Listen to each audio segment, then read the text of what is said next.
Assalamualaikum warahmatullahi wabarakatuh. Perkenalkan, kami dari kelompok 4 akan menjelaskan materi mengenai demokrasi. Sebelum kami menjelaskan materi demokrasi, kami akan memperkenalkan diri kami terlebih dahulu. Nama saya adalah Iksan Maulana Putra dengan NIM 21101112070. Perkenalkan, nama saya Prica Mutiara Zahra Prasanti dengan NIM 21101112052. Nama saya Nurhalan Rahmi Putri dengan NIM 21101112041. Nama saya Muhammad Rifki dengan NIM 2110112060. Yang pertama ada pengertian demokrasi. Demokrasi adalah pemerintahan dari rakyat, oleh rakyat dan untuk rakyat. Atau dalam bahasa Inggrisnya adalah democracy is government on the people, by the people, and for people. Menurut Abraham Lincoln. Lalu yang kedua, demokrasi adalah kebebasan setiap warga negara untuk saling berbagi kekuasaan. Demokrasi menurut Aristoteles mengemukakan ialah suatu kebebasan atau prinsip demokrasi ialah kebebasan. Ini karena hanya melalui kebebasanlah setiap warga negara bisa saling berbagi kekuasaan di dalam negaranya, menurut Aristoteles. Lalu yang ketiga, demokrasi adalah sistem yang mendorong rakyat untuk berpartisipasi secara aktif dalam pemerintahan negara. Ini pengertian demokrasi menurut Kuncoro Purbapranoto. Jadi, secara umum, dapat disimpulkan bahwa demokrasi adalah bentuk pemerintahan di mana pemegang kekuasaan tertinggi berada di tangan rakyat. Mereka atau rakyat memiliki kebebasan untuk mengemukakan dan saling berbagi kekuasaan untuk mengatur, mempertahankan, serta melindungi diri mereka dari adanya paksaan. Lalu yang kedua ada fungsi demokrasi. Fungsi demokrasi yang pertama adalah memberikan kebebasan individu sebagai warga negara untuk dapat aktif berpartisipasi di dalam politik dan sebagai warga. Yang kedua adalah memberikan kekuatan untuk memilih pemimpin rakyat dan pemerintahan secara bebas serta adil dalam pemilihan umum. Fungsi demokrasi yang ketiga yaitu memberikan perlindungan kepada hak asasi pada warga negara. Dan fungsi demokrasi yang terakhir, yang keempat, yaitu menghasilkan sebuah aturan yang berlaku kepada semua warga negara tanpa ada pandang bulu. Selanjutnya ada macam-macam demokrasi. Yang pertama, berdasarkan prioritas. Berdasarkan prioritas ini tuh dibagi menjadi 3. Yang pertama ada demokrasi material, yang kedua demokrasi formal, dan yang ketiga demokrasi gabungan. Yang pertama demokrasi material. Demokrasi ini tuh mengupayakan menghilangkan perbedaan ekonomi. Sedangkan di bidang politiknya itu kurang diperhatikan bahkan kadang dihilangkan. Biasanya dilakukan oleh negara-negara sosial komunis seperti Cina, Korea Utara, dan lain-lainnya. Yang kedua ada demokrasi formal.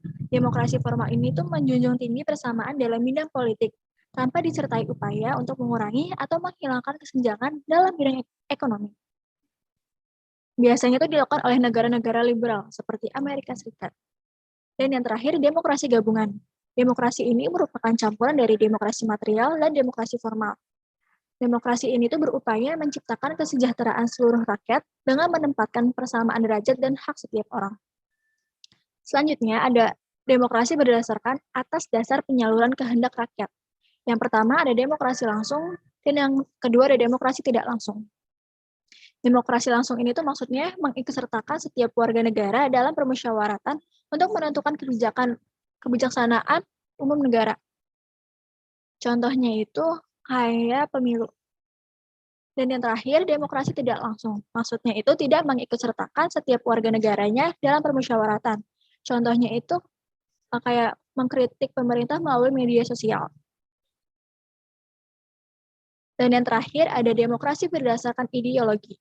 Yang pertama ada demokrasi konstitusional, yang kedua ada demokrasi rakyat, dan yang ketiga ada demokrasi Pancasila. Yang pertama demokrasi konstitusional atau biasa disebut dengan demokrasi liberal. Demokrasi ini tuh didasarkan pada kebebasan atau individualisme. Ciri khasnya itu pemerintahannya itu dibatasi oleh konstitusi. Yang kedua ada demokrasi rakyat. Demokrasi ini tuh kehidupan yang tidak mengenal kelas sosial. Semua warga negaranya itu mempunyai persamaan dalam hukum dan politik. Dan yang terakhir, demokrasi Pancasila. Paham demokrasi ini tuh dijiwai dan diintegrasikan dengan nilai-nilai luhur budaya dan kepribadian bangsa Indonesia. Selanjutnya ada hakikat demokrasi. Hakikat demokrasi itu dari rakyat, oleh rakyat, dan untuk rakyat. Yang pertama, pemerintahan dari rakyat.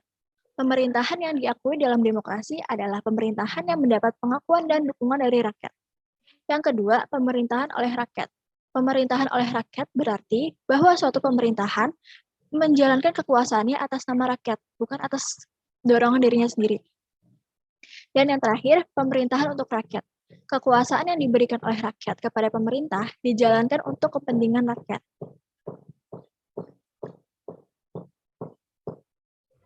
Demokrasi di Indonesia. Demokrasi liberal 1950 sampai 1959. Berdasarkan hasil KMB, bentuk negara Indonesia adalah serikat atau RIS. Kemudian, RIS diganti menjadi NKRI. Seiring dengan perubahan tersebut, sistem pemerintahannya berubah menjadi demokrasi liberal berdasarkan UUD 1950. Indonesia berganti-ganti Perdana Menteri sampai 7 kali. Karakteristik demokrasi liberal. 1. Parlemen memegang kekuasaan politik sangat besar. 2. Sistem multipartai. 3. Kabinet pemerintahan koalisi tidak stabil dan kerap berganti. 4. Pemilu terlaksana pada masa Kabinet Burhanuddin Harahap. Demokrasi terpimpin 1969 sampai 1965. Dekret Presiden 5 Juli 1999 menandai berakhirnya demokrasi liberal dan digantikan dengan demokrasi terpimpin. Demokrasi terpimpin merupakan suatu gagasan pembaruan kehidupan politik, sosial, dan ekonomi. Gagasan ini dikenal sebagai konsep Presiden 1957. Tujuan sistem demokrasi terpimpin adalah untuk menata kembali kehidupan politik serta pemerintahan berdasarkan UUD 1945. Karakteristik demokrasi terpimpin. 1. Sistem kepartaian melemah karena kekuasaan presiden yang semakin besar. 2. Sentralisasi kekuasaan di tangan presiden. 3. Peran sistem politik melemah karena dibentuk DPR-GR. 4. Kewenangan daerah terbatas. 5. Kebebasan pers dibatasi. Demokrasi masa Orde Baru 1966 sampai 1998. Era pemerintahan pada masa Soeharto dikenal sebagai Orde Baru dengan konsep demokrasi Pancasila. Visi utama pemerintahan Orde Baru ini adalah untuk melaksanakan Pancasila dan UUD 1945 secara murni dan konsekuen dalam setiap aspek kehidupan masyarakat Indonesia. Dengan visi tersebut, Orde Baru memberikan harapan bagi rakyat Indonesia, terutama yang berkaitan dengan perubahan-perubahan politik. Perubahan politik dari yang bersifat otoriter pada masa demokrasi terpimpin menjadi lebih demokratis pada Orde Baru. Tetapi, harapan rakyat tersebut tidak sepenuhnya terwujud, karena sebenarnya tidak ada perubahan substantif dari kehidupan politik Indonesia. Karakteristik demokrasi masa Orde Baru. 1. Kekuasaan presiden sebagai kepala negara dan kepala pemerintahan sangat tinggi. 2.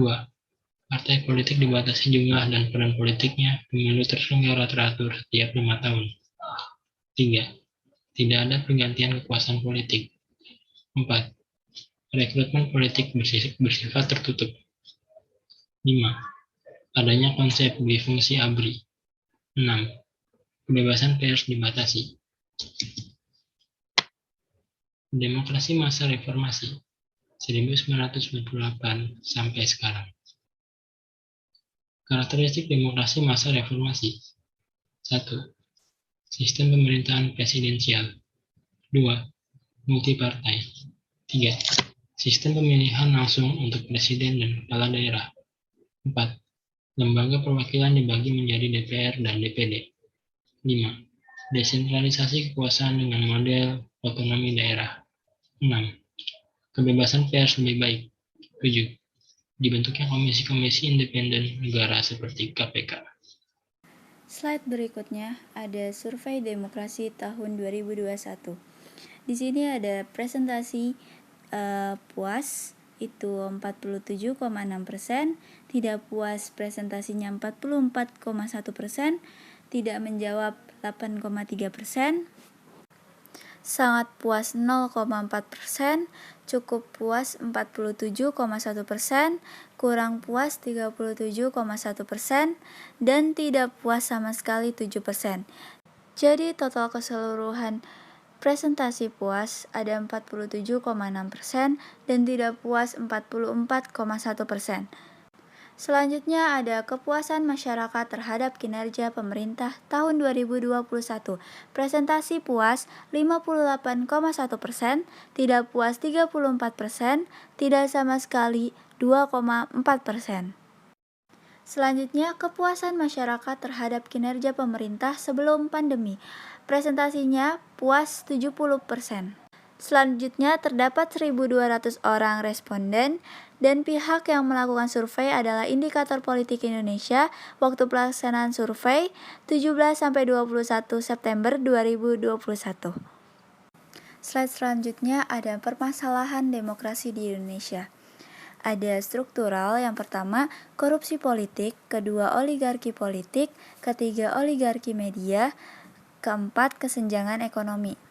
Dan ada institusional, yang pertama politik uang dalam pemilu, macetnya kaderisasi partai politik, yang kedua feodalisme internal partai, yang ketiga tindak adanya transportasi keuangan parpol, yang keempat netralitas ASN, yang kelima sentralisasi partai politik, yang keenam ideologi partai, yang ketujuh tidak ada perlindungan terhadap data pribadi, yang ke-8 rendahnya kualitas pemilu, yang ke-9 media massa yang partisan, yang ke-10 rendahnya efektivitas pemerintahan.